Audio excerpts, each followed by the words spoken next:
Nagagalit tayo kay Judas kasi taksi. Eh tayo din naman. Sa dami ng ating patakasala. Pamilya, yung tatay, kataksilan, laganap na laganap yan. Diba? Si Dodong, birthday niya. Sabi ng misis, Dodong, birthday mo ngayon, ako magtitreat sa'yo sa paborito mong puntahan. Dinala sa KTV bar, sing along. Nice. Pagbaba ng taxi, sumalubong yung guard, sabi ng gwardiya, kamusta ka na, Dodong? Sabi ng misis ni Dodong, ba't kilala ka ng guard? Huwag kang mag-isip ng masama. Kasama ko sa basketball dyan sa barangay. Tumigil yung misis. Pagpasok, lumapit yung waiter. Yung regular drinks mo ba, Dodong?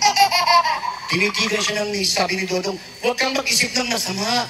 Kasama ko yan sa gym.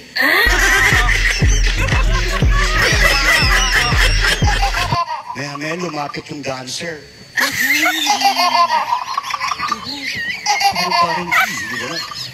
Lumapit yung dancer. Sabi kay Dodong, yung special show ba ulit, Dodong?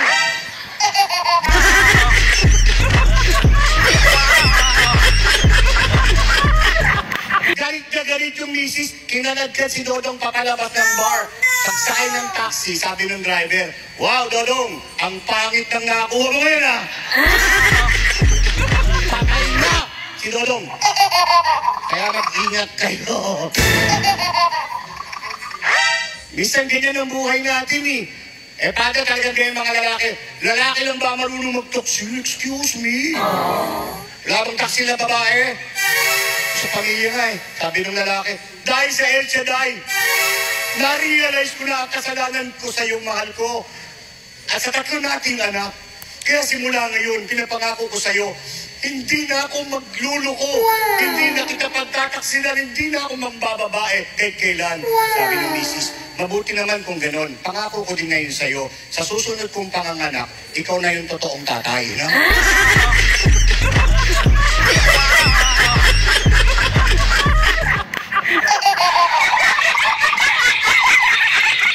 It's a tie!